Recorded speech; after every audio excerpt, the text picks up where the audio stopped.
Why do I have two of them? Okay. Okay. Go ahead, Bryce. Okay. Isaac therefore summoned Jacob and blessed him, charging him, "You shall not marry a Canaanite woman. Go now to Padanaram, to my home, to the hometown of your mother's father Bethuel. There choose a wife for yourself from among the daughters of Laban, your mother's brother. May God Almighty bless you and make you fruitful and multiply you, that you become an assembly of the peoples. May God extend to you and your descendants the blessing of Abraham, so that you may gain possession of the land that you are receding, which he was assigned to Abraham." Then Isaac sent Jacob on his way to Padanaram, to Laban's son of Bethuel, the Amorite, and brother of Rebekah, the mother of Jacob and Esau. Esau noted that Isaac had blessed Jacob. He sent him to Paran to get him a wife there, and that he gave him his blessing and charged him, "You shall not marry a Canaanite woman," and that Jacob had to obey his father and mother and had gone to Paran. Esau realized how displeased the Canaanite women were to his father Isaac. So Esau went to Ishmael. In addition to his wives, he had married Methuselah, the daughter of Abraham's son Ishmael, and his sister Nerovant. Jacob departed from Beersheba and proceeded towards Haran.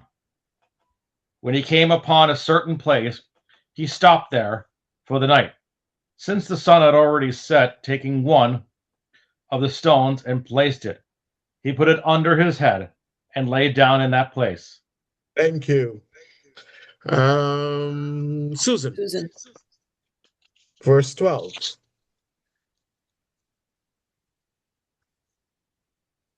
Oh, come on. You're mute. Can't hear you. Go That ahead. helped. Okay, Yeah, maybe it's that's better. all right. That's all right. Verse 12. Okay, he had a dream in which he saw a stairway resting on the earth, with its top reaching to the heaven, and the angels of God were ascending and descending on it. There above it stood the Lord, and he said, "I am the Lord, the God of your father Abraham and the God of Isaac. I will give you and your descendants the land on which you are lying. Your descendants will be like the dust of the earth, and all peoples on the earth will be blessed through you and your offspring. I am You're, with you and will watch over you wherever you go, and will bring you back to this land. I will not leave you until I have done what I have promised to you." When Jacob awoke from his sleep, he thought, "Surely the Lord is in this place, and I was not aware of it." He was afraid and said, "How awesome is this? None other than..."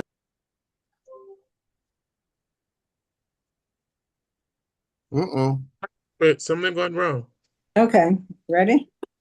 Yeah. Oh, can you hear me? Yes, can you hear I thought me? I had lost you. Okay. Yeah, I did too. Okay. Mhm. Verse 18. Early in the 16. morning, Okay. Jacob took the stone in which he placed under his head and set it up as a pillar and poured oil on top of it. He called that place Bethel, though the city was used to be called Luz. Then Jacob made a vow, saying, "If God will be with me and will watch over me on this journey I am taking, and will give me food to earth and clothes to wear, so that I return safely to my father's household, then the Lord will be my God. And this stone that I have set on the pillar will be God's house, and all of it that they give me, I will give you a tenth." Thank you. Go ahead, George. After Jacob resumed his journey, he came to the land of the Easterners. Looking about, he saw a well in the open country, with 3 droves of sheep huddled near it, for droves were watered from that well. A large stone covered the mouth of the well. Only when all the shepherds were assembled there could they roll the stone away from the mouth of the well and water the flocks. Then they would put the stone back again over the mouth of the well. Jacob said to them, "Friends, where are you from?" "We are from Haran," they replied. Then he asked them, "Do you know Laban, son of Nahor?" "We do," they answered. He inquired further, "Is he well?" "He is," they answered, "and here comes his daughter Rachel with his flocks." Then he said, "There is still much daylight left. It is hardly the time to bring the animals home. Why don't you water the flocks now, and then continue pasturing them?" "We cannot," they replied, "until all the shepherds are here to roll the stone away from the mouth of the well. Only then can we water the flocks." While he was still talking with them, Rachel arrived with her father's sheep. She was the one who tended them. As soon as Jacob saw Rachel, the daughter of his uncle Laban, with the sheep of his uncle Laban, he went up, rolled the stone away from the mouth of the well, and watered his uncle's sheep. Then Jacob kissed Rachel and burst into tears. He told her that he was her father's relative, Rebekah's son, and she ran to tell her father. When Laban heard the news about his sister's son Jacob, he hurried out to meet him. After embracing and kissing him, he brought him to his house. Jacob then recounted to Laban all that had happened, and Laban said to him, "You are indeed my flesh and blood." After Jacob had stayed with him a full month, Laban said to him, Should you serve me for nothing, just because you are a relative of mine? Tell me what your wages should be." Now Laban had 2 daughters. The older was called Leah, the younger Rachel. Leah had lovely eyes, but Rachel was well formed and beautiful. Since Jacob had fallen in love with Rachel, he answered Laban, "I will serve you 7 years for your younger daughter, Rachel." Thank you. Go ahead, Linda. Laban said, it's better that I give her to you than to some other man. Stay here with me. So Jacob served 7 years to get Rachel, but they seemed like only a few days to him because of his love for her. Then Jacob said to Laban, "Give me my wife. My time is completed and I want to make love to her." So Laban brought together all the people of the place and gave a feast. But when evening came, he took his daughter Leah and brought her to Jacob, and Jacob made love to her. And Laban gave his servant Zilpah to his daughter as her attendant. When morning came, there was Leah. So Jacob said to Laban, "What is this you have done to me? I served for Rachel, didn't I? Why did you deceive me?" Laban replied, "It is not our custom here to give the younger daughter in marriage before the older one. Finish this daughter's bridal week, and then we will give you the younger one also in return for another 7 years of work." And Jacob did so. He finished the week with Leah, and Laban gave him his daughter Rachel to be his wife. Laban gave his servant Bilhah to his daughter Rachel as her attendant. Jacob made love to Rachel also, and his love for Rachel was greater than his love for Leah, and he worked for Laban for another 7 years. Continue. Do I have one? Verse 31. Oh, okay. Sorry, it's on the back of the page. When the Lord saw that Leah was not loved, he enabled her to conceive, but Rachel remained childless. Leah became pregnant and gave birth to a son. She named him Reuben, for she said, "It is because the Lord has seen my misery. Surely my husband will love me now." She conceived again, and when she gave birth to a son, she said, because the Lord heard I am not loved, he gave me this one too. She named him Simeon. Again, she conceived, and when she gave birth to a son, she said, now at last my husband will become attached to me because I have borne him 3 sons. So he was named Levi. She conceived again, and when she gave birth to a son, she said, this time I will please the Lord. So she named him Judah. Then she stopped having children. Thank you. All right. So just give me 1 second. Good. Now you will see that when we go back to verse 28, you will realize last week when we looked at this, we saw in verse 27 that Jacob had blessed Isaac had blessed Jacob, and then obviously Esau was the one expecting to get the blessing. Jacob and his mother tricked the father and got him the meal that he wanted quicker than Esau did, and dressed and disguised Jacob, and he got the blessing, and Esau got nothing. And you would realize that obviously that made Esau extremely envious. And since the father was near dead, he decided that he will wait till the father died, and he will then plan to avenge Jacob for what he did. However, the mother Rebecca got word of this. She told Jacob that he needs to leave, and she prepares him to leave so that his brother will not kill him. And so when we start chapter 28 today, we see too Isaac is now giving Jacob another blessing. Remember that Jacob was Rebekah's favorite, Esau was Isaac's favorite, and now we find here now that Isaac has come to the realization that Jacob is the one that God has chose to continue the line of the promised seed. And so he calls Jacob, he blesses him, but he gives him a stern warning. And that stern warning came out of the fact that they were living in Canaan, but yet Canaan was not, although Canaan was the land God had promised to the Hebrew people, it was not yet the land. It was not yet their land. It doesn't become their land until after they leave slavery in Egypt, and Moses brings them to the brink of the land, and then Joshua takes them into the land. So they are in the land because Abraham is going to be a foreparent, is the foreparent of the Hebrew people. He gets the opportunity to live on the land, which is Canaan. At that time, it's called Canaan.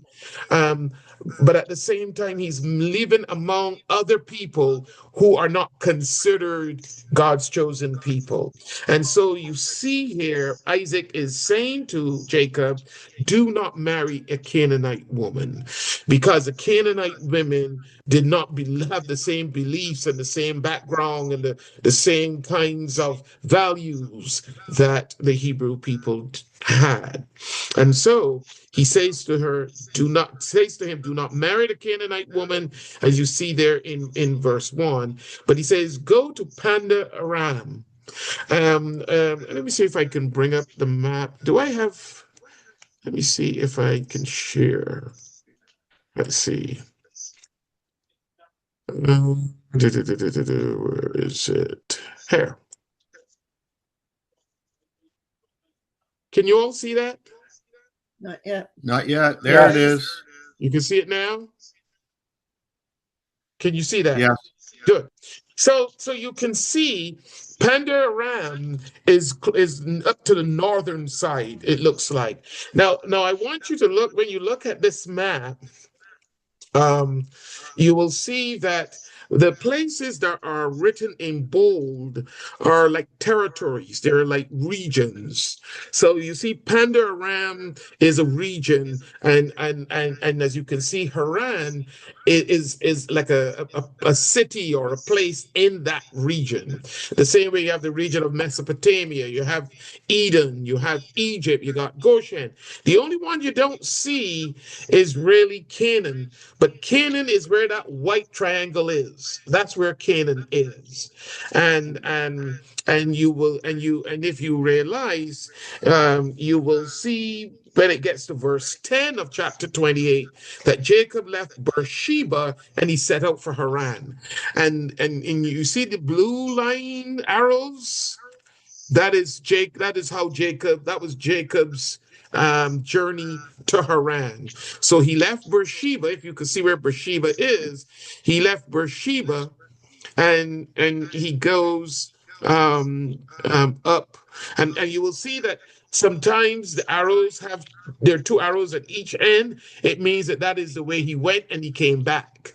But if it only has one arrow going in one direction, that means that's the way he either went or that's the way he came back. So you will see the blue line is Jacob. He travels from Beersheba right up to Haran. So if your translation had Panda Haran, that's where it meant he was going to that region. But really and truly, he was going to the same city that his mother was from. That's where Rebecca was from. And remember, if you remember, when Abraham wanted a wife for Isaac, he sent this servant who has never been called by a name. He sent the servant to Haran to find Isaac a wife, and Rebecca was the one who he found. So now Jacob is going to be traveling on that same journey to Haran, hopefully to find a wife as his father asked him, because the father says to him, "Go at once to Panda Aram, to the house of your mother's father Bethuel. Take a wife for yourself there from among the daughters of Laban, your mother's brother." So really and truly, in those days, you see that they wanted him to marry what would be his first cousin, because it was his uncle's daughters that his father was telling him he should find a wife from among them. When we get to verse 3, you see Isaac giving Jacob now what can be seen like another blessing. He says to him in verse 3 and following, "May God Almighty bless you and make you fruitful and increase your numbers until you become a community of peoples. May he give you and your descendants the blessing given to Abraham, so that you may take possession of the land where you now reside as a foreigner, the land God gave to Abraham." So here you see Isaac is already telling Jacob, this is our land.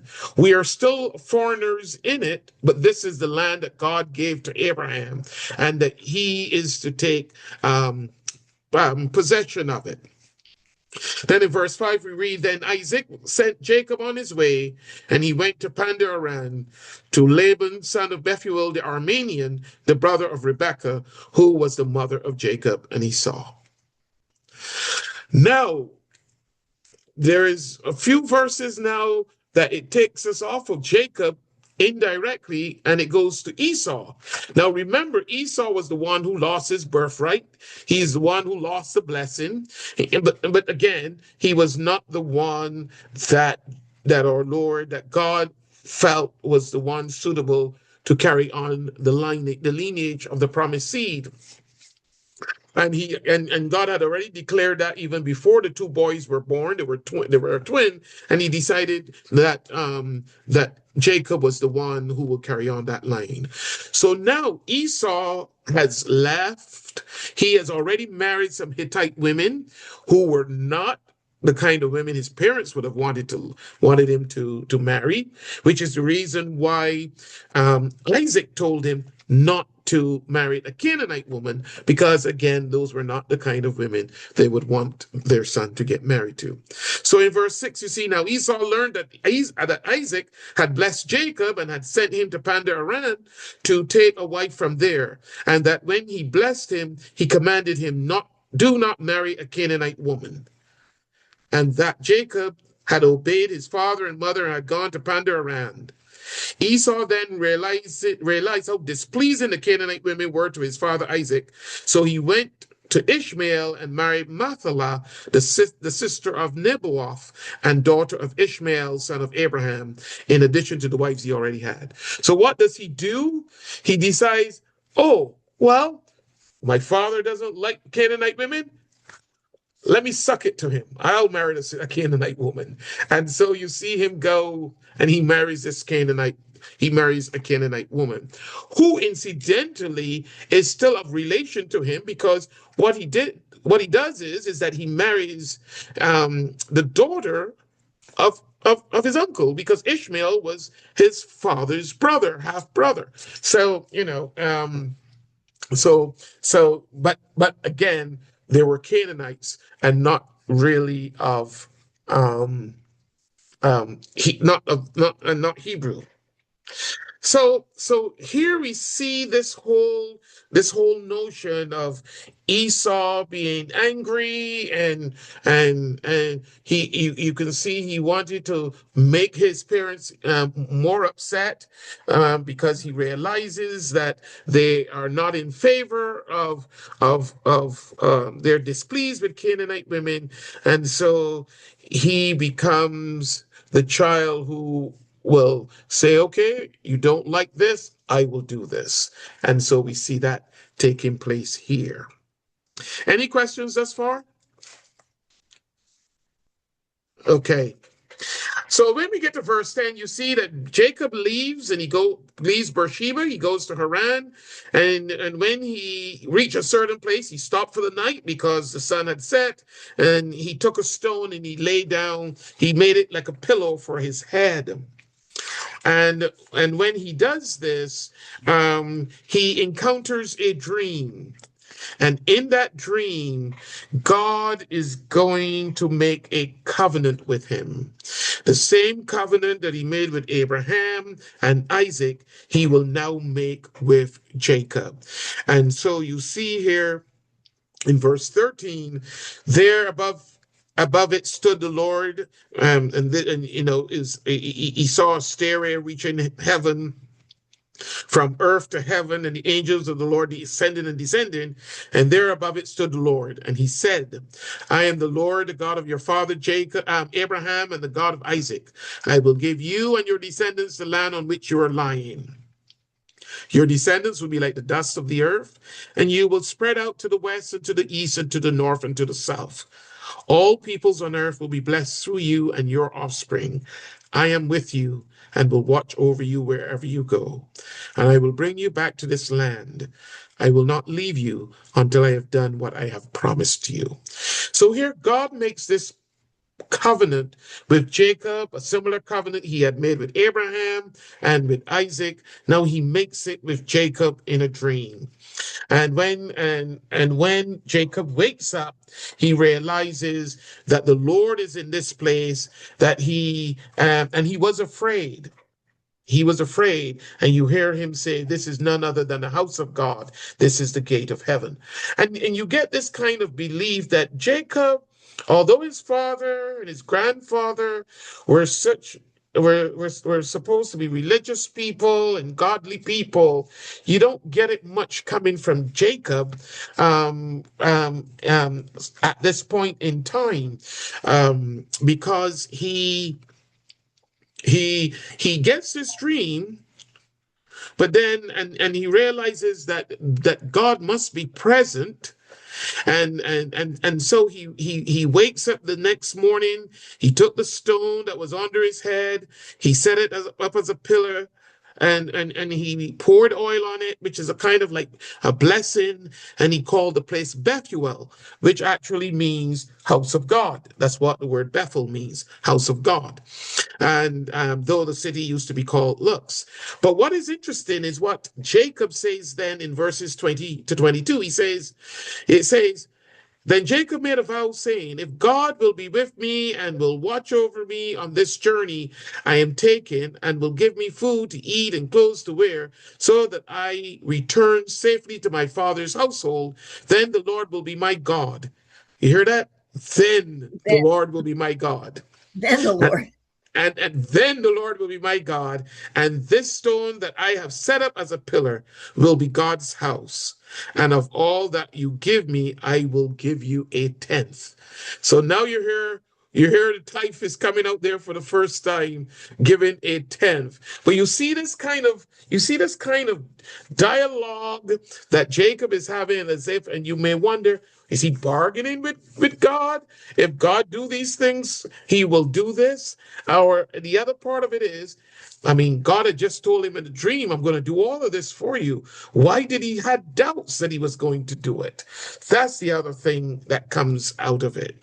As I said to the others this morning, that when he made this whole notion of saying, kind of like bargaining or pledging, he was really pledging to God that he will do what he was in a relationship. He was pledging a relationship with God for the first time. So in other words, what he was saying, if God is giving me this, I will give this back to God, because in any relationship, it's a two-way street. And he was saying for the first time that now he is in a relationship with God. So here you have this whole notion of the pledge, the tenth. God gives, and this is his giving back to God, his sharing in this relationship with God. Was he testing God here or what? It is quite well. I mean, I'm going to stop sharing this for the time being. It is quite possible that he could be testing God.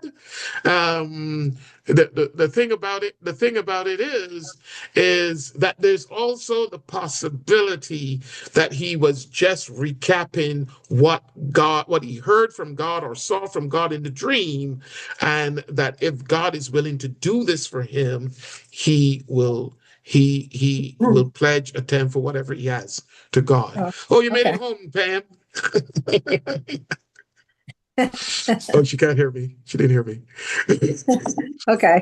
So it is quite possible what you're saying, but I see it from I mean, it is quite likely that he could be saying that, but I see it from the point of view that, he sees God is blessing him, and this is his opportunity to follow God, because you don't feel that he has a real, true connection or true relationship with God until you get further down in the book. Yes, Linda.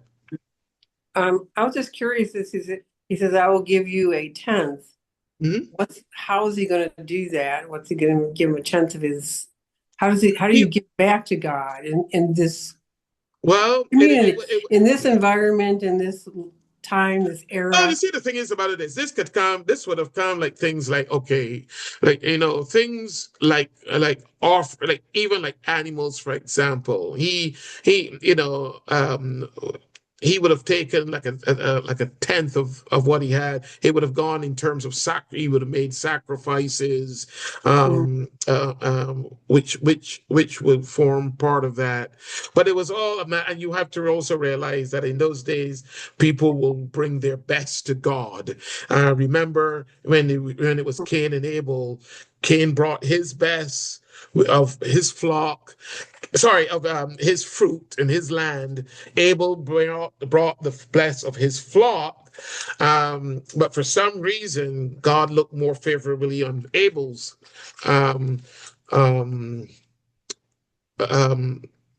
sacrifice, God, what he brought, God looked more favorably on Abel's own than on Cain's, which caused Cain it caused envy in Cain and caused him to kill his brother. The same way you see envy being brought from Esau for Jacob as well. But Jacob's mother got him out of there before he can do anything. Yeah. So to answer your question, what I'm saying is that this whole notion of a tenth would be more or less measured in the sense of it does not necessarily have to be a exact tenth, but he would have been given it back to God, a portion of what God had given to him, because they would have seen what they have as coming from God, and it would be a matter of giving back a portion. Any questions on chapter 28? Oh, So there was something else I wanted to mention. Oh no, I think that's in the next chapter. Yeah, any questions? Okay. All right, let's move on to chapter 29. When we look at chapter 29, now you will see that Jacob will continue on his journey to Haran, and he came to the land of the some translations may have eastern peoples. The eastern peoples were really the people on you saw the map just now where it had Mesopotamia. Those were called, the people of that area were called the Easterners or the Eastern peoples. Pandaren, which was more northern, I guess they thought that they were kind of Eastern as well, although they would be more northeastern of Canaan. But that is a region that they're talking about, that he continued and came to the land of the Eastern peoples. And there he saw a well in the open country with oh, somebody just gone. Oh, Pam. There he comes to a well and in an open country with 3 flocks of sheep. Did anyone else's own mention how many flocks of sheep?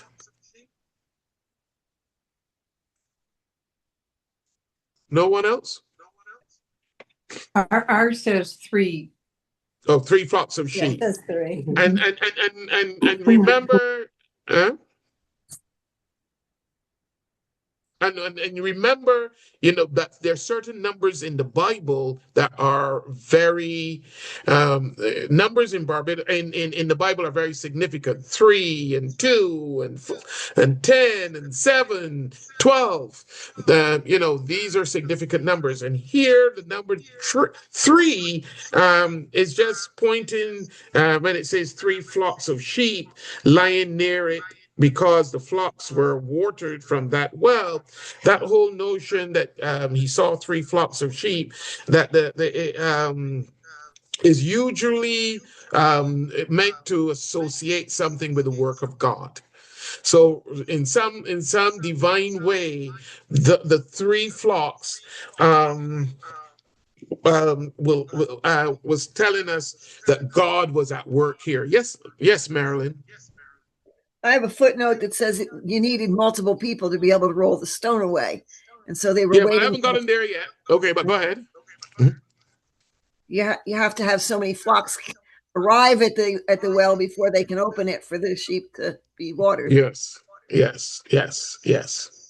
And the stone would have been a very large stone that would have been at the mouth of the well. So you have to put that into its context.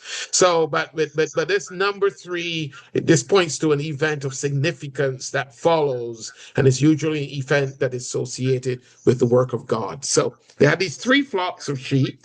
The stone over the mouth of the well was large, and then you see in verse 3 of chapter 29, when all the flocks flocks were gathered there, the shepherds will roll the stone away from the well's mouth and water the sheep. Then they will return the stone to its place over the mouth of the well. Just small instructions as to what they will do.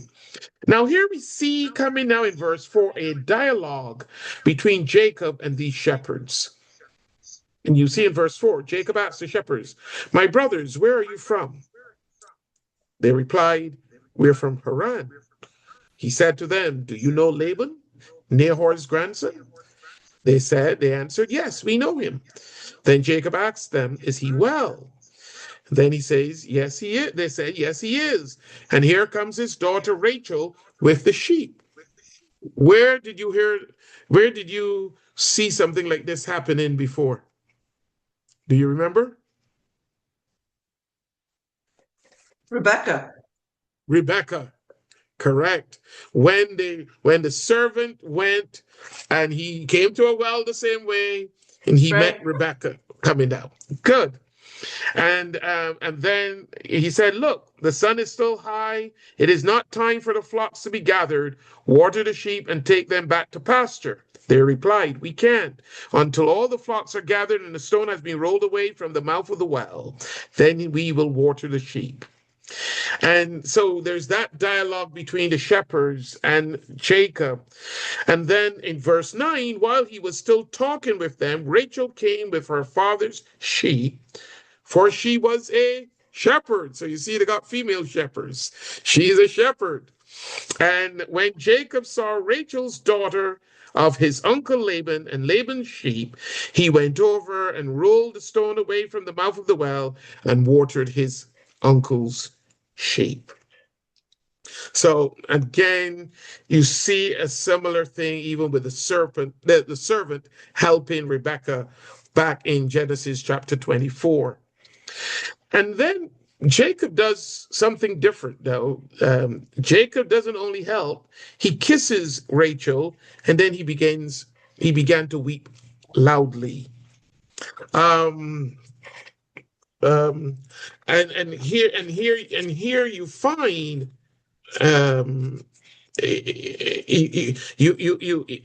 you wonder, well, why did he cry? What was the rationale behind his crying with so loudly?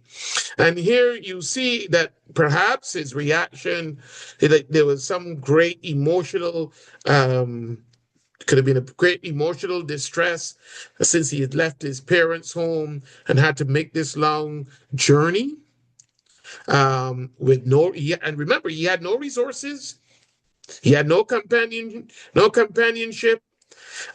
He really left and came with nothing, because you have to remember he fled from home because his mother told him his brother was about to avenge him for what he did to him. So he cried. It could be that he cried because he was filled with joy that he found a woman that he believed he loved, because you will get to realize that when he saw Rachel, it was love at first sight.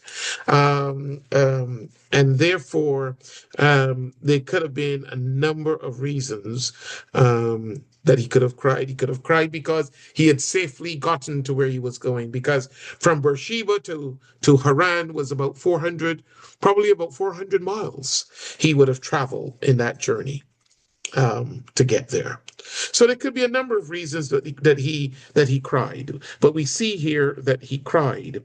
He kissed Rachel and began to cry, and he told Rachel that he was a relative of her father and a son of Rebekah. So she ran and told her father.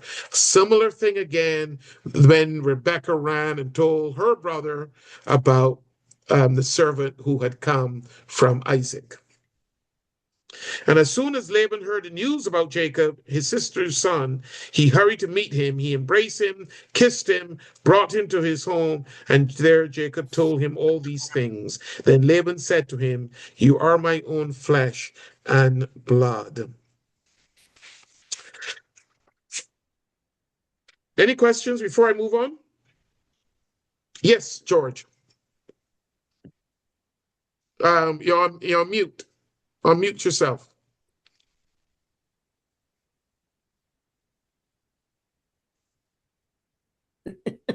I guess I wasn't supposed to talk.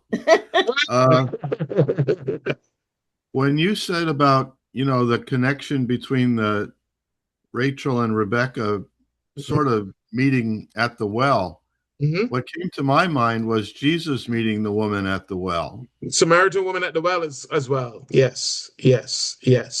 And there is a correlation there. I mean, when you look at the two,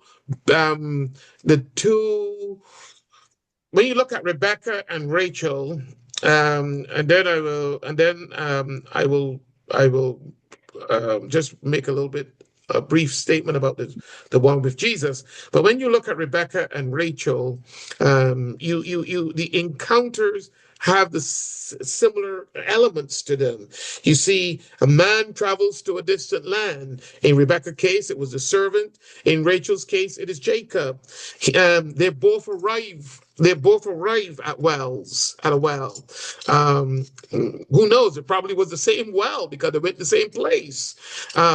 You see, then a girl comes to draw water at the well. Rebecca did. Now Rachel is doing the same thing. The man approaches the girl and he speaks with her.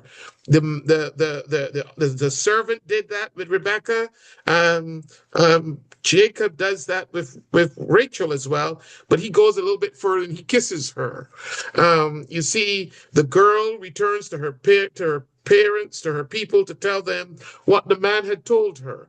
The same thing happened with Rebecca and Rachel, and the same thing with Rachel. The man is introduced to the girl's people, to the girl's family.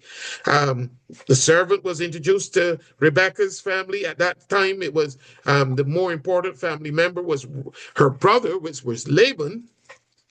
And now, when it's Rachel's time, he is still the most prominent family member, and he is the father of Rachel. So you see that. And then the girl becomes the bride of a bridegroom. In Rebecca's case, it was Isaac. In Rachel's case, it was Jacob. So, but the other. And this kind of event will repeat itself again, but the significant time that is important is in God's plan of salvation, because what you see in this situation is now Jesus, where there is similar elements as well. Jesus is the man who travels from Galilee to Jerusalem, so he travels a distance. He also arrives at a well in Shechem, in Samaria, and that well is called Jacob's well. Incidentally, the one that Jesus arrives at. Here you see again, a woman came out to draw water at the well. So you see that correlation, and Jesus speaks with the Samaritan woman, and he tells her that he's the Messiah. And then you see, and she went to tell people about Jesus, the same way that the Rebecca and Rachel went and told people about this man's family. And then she brings her people to meet Jesus, and they receive his word with gladness. So you see that. So George, getting back to what you say, yes, there is a very much of a correlation between them and Jesus coming to the well in Samaria. Yeah.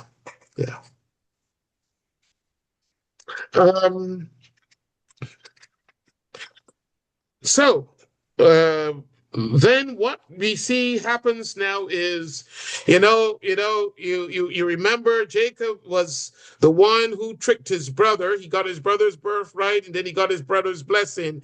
Now Jacob is about to be tricked. So, you got to be careful when you're doing these deception things. They come back to haunt you later on, and you will see it happening now with Jacob, because here is it. He stays with his uncle for a month, and now Laban said to him, just because you are a relative of mine, should you work for me for nothing? Tell me what your wages should be.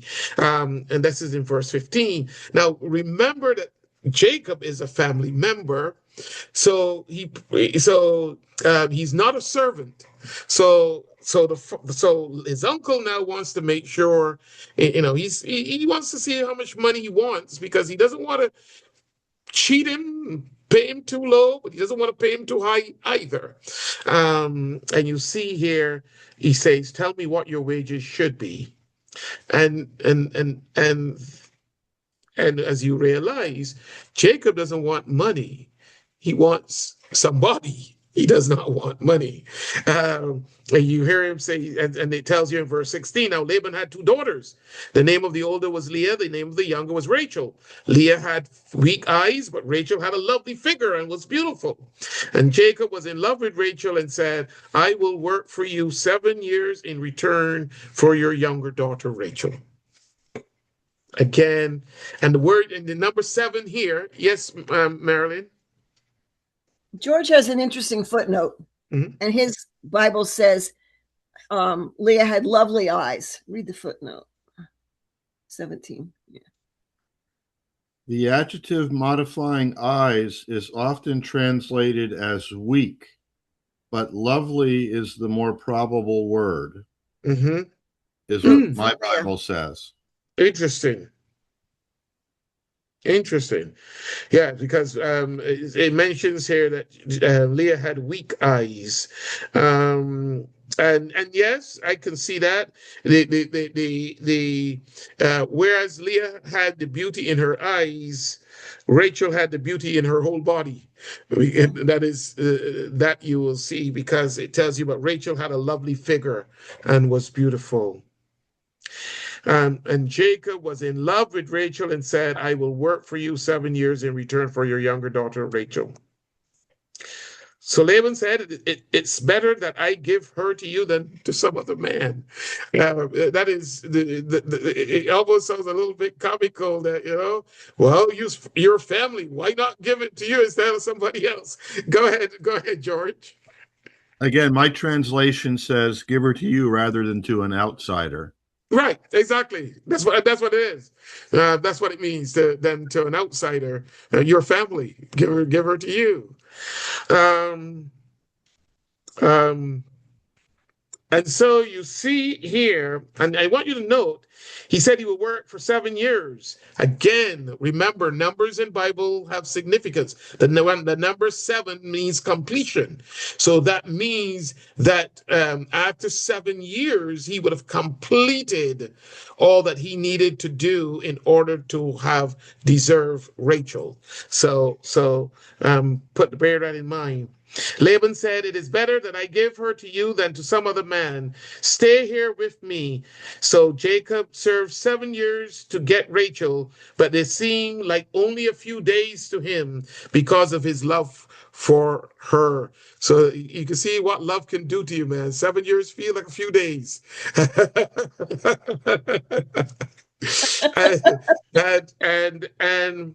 and here, then you see in verse 21 that Jacob said to Laban, "Give me my wife. My time is completed." That goes back again. He has completed the time that he needed to work, and I want to make love to her. So Laban brought together all the people of the place and gave a feast. But when evening came, he took his daughter Leah and brought her to Jacob. And Jacob made love to her, and Laban gave his servant Zilpah to his daughter as her attendant. Now, it is quite possible when you hear that a feast was made and all sorts of people came, when there's a feast in those days, there's no feast without wine. So it is quite possible that Jacob was inebriated. Quite possible.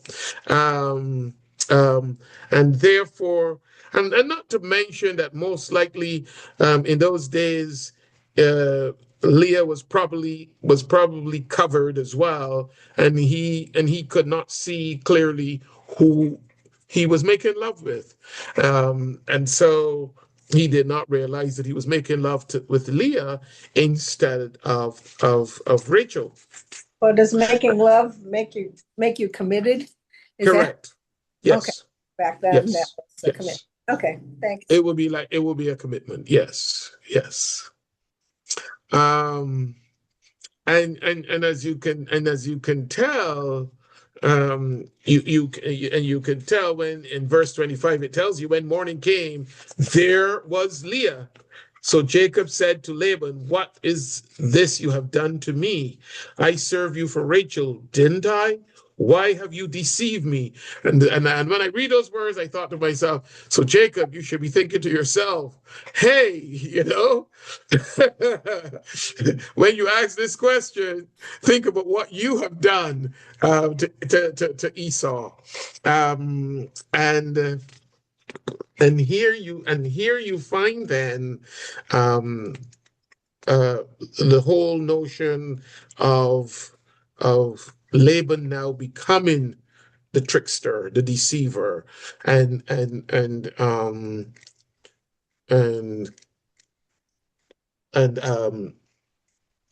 Jacob having now to have to work again. One of the other things that I would mention as well is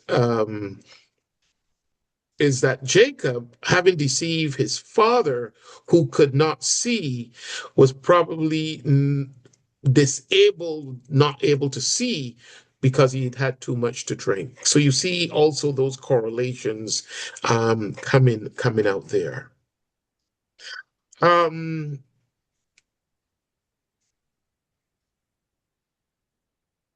So when Laban replied, "It is not our custom here to give the younger daughter in marriage before the older one." Now, so one in this morning's class said, well, didn't he know that? It is possible he may not. This may be in their area. And remember, this was the first time that Jacob was going to Haran. He had never been there before. His grandfather lived there, and he moved to Canaan. And Isaac was in Canaan. And now he also was in Canaan, but he had never gone to Haran. So the whole notion of the custom of the younger daughter not getting married before the older daughter might have been a custom back there, but not necessarily where he was in Canaan. And this whole bridal week he is talking about is that this whole wedding feast kind of thing used to go on for 7 days. So you see, Laban says to him, "Finish this daughter's bridal week, then we will give you the younger one also in return for another 7 years of work." So here again, he has now to come, in order to get Rachel, he has to do a whole completion of work for Jacob again. And so, for Laban. And so Jacob did so. He finished the week with Leah, and then Laban gave him his daughter Rachel to be his wife, and gave Bilhah to his daughter Rachel as her attendant. And Jacob made love to Rachel also, and his love for Rachel was greater than his love for Leah, and he worked for Laban another 7 years. As I said to the group this morning, one thing about love is you just can't force it. If you don't love the person, it will always be that way, because you're going to see now that Jacob starts getting children. Rachel is going to give him 4 sons. In fact, when you tabulate all the sons he had 12 sons, and Leah ends up giving him 6 of those sons in total. You said Rachel, you meant Leah. Oh, Leah, not Rachel. Rachel only had 2 children. Rachel only had 2, and you will see that Leah. You said Leah. Thank you, Pam. Leah. So you will see here by the end of this chapter, Leah gives him 4. She gives him, you see, when the Lord saw that Leah was not loved, he enabled her to conceive, but Rachel remained childless. And you would think, okay, she remained childless, that Jacob will probably love her. That did not happen. And that's why I say, you can't force somebody to love you if they really don't love you. Rachel had children. Rachel did have children. Rachel had Rachel children. did eventually have two boys. Yes, Okay. Joseph and Benjamin. And I mean, as I said, Leah had four first, and then her servant had two, and Rachel's servant had two, and then Leah had another two and a daughter, and then Rebecca had two. So That was the not dust. Rebecca, sorry, Okay. Rachel had two. So you see that in the whole scheme of things, if you look at this, you in verses 31 to 35, you see Leah in verse 32, Leah became pregnant and gave birth to a son. She named him Reuben, for she said, "It is because the Lord has seen my misery. Surely my husband will love me now." She conceived again, and when she gave birth to a son, she said, "Because the Lord heard that I am not loved, he gave me this one too." So she named him Simeon. Again she conceived, and when she gave birth to a son, she said, "Now at last my husband will become attached to me, because I have borne him three sons." So she named him Levi. She conceived again, and when she gave birth to a son, she said, "This time I will praise the Lord." So she named him Judah. Then she stopped having children. So you see these number of children that she had, all sons, and even then, um, she could not win the love of her husband. Well, did she stop having children because they didn't get together, or she just dried up? I guess. I just believe that she'd had four. I mean, Jacob wasn't changing his mind, and there was, they She had stopped more for a little children while. later. She did have, she had children later, but she stopped for a while there. Right. Oh, She okay. Right. Yeah, she didn't stop Okay. having children altogether. She had three That's more right. children after this. She had two All more right. boys and a daughter. But right now, she stopped. Um, and you can see that there's this whole Leah and Rachel, they're vying for Jacob's affection. And even competing over who will sleep with him and all this sort of stuff. And this then the whole competition extended to their servants. And the servants the two servants will have a total of four children, four sons among the two of them, between the two of them. So and you can almost tell that the names that these children have, especially Leah's children, you can tell that they reflect the rivalry that was going on between Leah and Rachel, to see who can produce the most males, and to hopefully win the husband's favor. And you will realize that when it comes to Rachel, that Rachel, that will be in chapter 20. You will realize that Rachel becomes very jealous, and she can confront Jacob. She can blame him for not giving her children, and then and what does Jacob say? It's not me. It's not me. You gotta blame God. You gotta blame God for your barrenness. And we will pick this up in chapter 30. Oh, In chapter 30, you pick up that in chapter 30, which we will look at next week. Any questions on chapter 29? And I mean, as I said, what you saw happening here is this whole notion of Jacob tricking his brother and his father, and now he himself got tricked in the process. Yeah, he had to work 14 years. He had to work 14 years for the woman that he wanted. 14 years. well, the God must have saved Rebecca, because I mean, she could have gotten married to somebody else in those 7 years. You mean Rachel? You mean Rachel? I mean, Rachel, yeah. Yeah. Well, I mean, Well, she was promised, I think.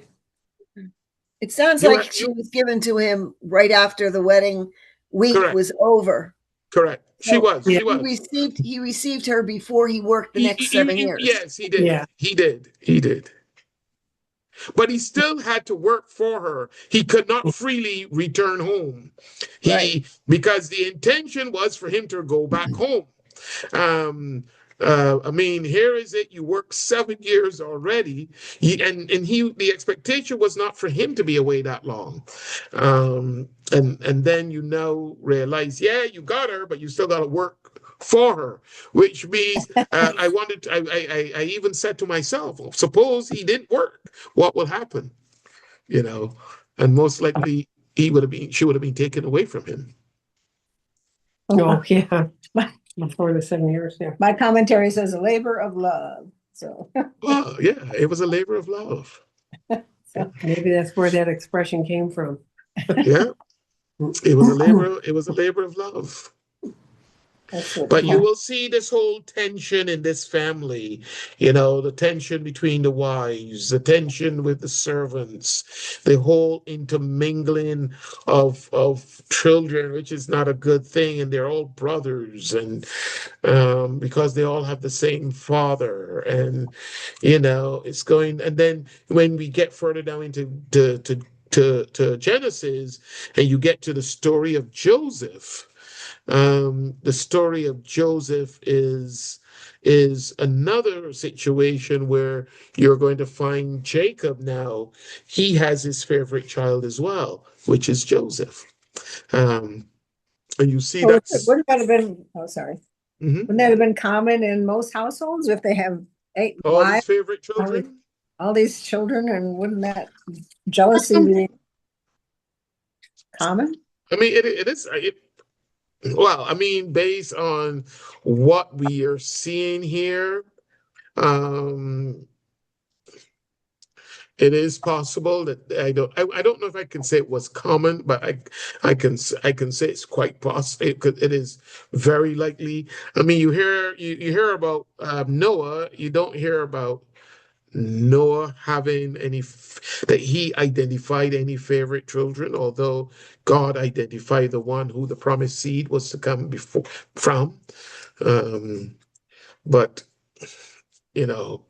but you see, and I mean, Abraham, when you look at Abraham, one may get the feeling that Ishmael was Abraham's favorite, but I think it only looks that way because he was the first, and he had resigned himself that he's so old he's not going to get any children.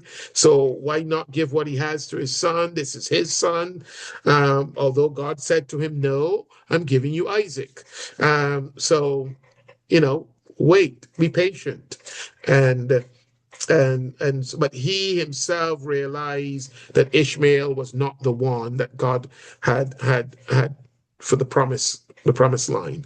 So he accepted that. But then you see Isaac and Rebekah, they had their love for one child in particular was extremely strong. Because Isaac like Esau, Rebekah like Jacob, and it caused a lot of rift in that family. And now you see Jacob is going to do the same thing with Joseph, so much so that if not for Leah's firstborn Reuben, Jacob would have died. The brothers wanted to kill him.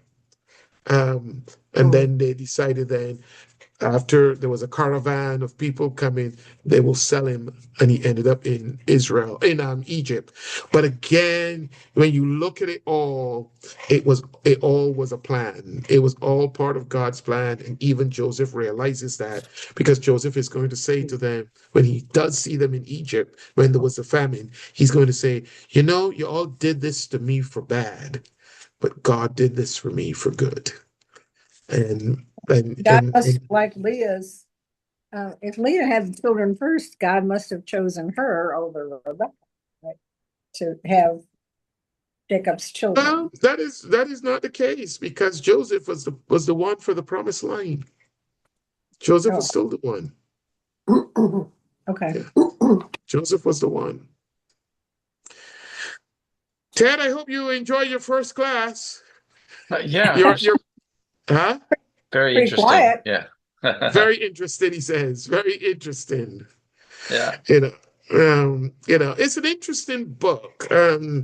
Genesis is a very interesting book, and so now, next week we will go now to chapter 30 and following. We got 20 more chapters to go, folks. But it's but the Before June. We will probably continue this. We will probably continue this till the end of the year. After we break, we will continue, but we will finish it to death. I'm sure we won't finish it by the end of by June. When do we break? But it's a good book. It's a good book. Even in the first, even with they got cut off. Even with the class this morning, I was saying to them, we should really pick this up. And they said, no, we like how we're detailing this, how we're talking about this, because they don't want to just gloss over it. They want to go into depth with it. Yeah. Right. And that's why it has taken so long, because we're going into depth with it. So we're just doing 30 next week, or No, 30 and 31. Let me see. Hold on. Let's see here. You're reading 30 and 31 next week. okay. We'll wait for the email. No. Yes, I don't know what happened, because I remember I thought I had sat down and written out this email on Ted, you Monday, remind because him. I was thinking about sending it out early, and I don't know what happened. It's not there, but now I will send it. Okay. Yeah. Thank you. But I'm sorry I did not send it this week. And Okay. Ed, I will Ted, I will add you onto that Minute. listing. Okay, great. Thank you. Only 2 minutes away. Yes, I will add you onto Go that back. listing. Yeah. Great. Okay. Thank you. Thank you. Okay. Well, you all have a good week. Look Nice meeting forward, you, Ted. all Nice you meeting you. mothers and mother figures and spiritual mothers, those who I will not see on Sunday because you are not in Florida. Have a wonderful and blessed Mother's Day. Well, all my the son's other gonna be mothers, here, and Linda's all with the me, other mothers, I so. expect to see you all in church on Sunday. and pray for no rain, because we will have a beautiful outdoor service with God's in the garden. Very Yeah. nice. Then I'm jealous. All right. Thank Okay. you, Pam. Love to you all. Nice meeting Bye, you, Ted. everyone. Bye. Bye, everybody. All right. Have Nice a to good meet night. you. Bye, Bye now. Ted. Thanks for joining us. Thank Okay, you, take care. Marilyn. Bye now. Bye. Welcome.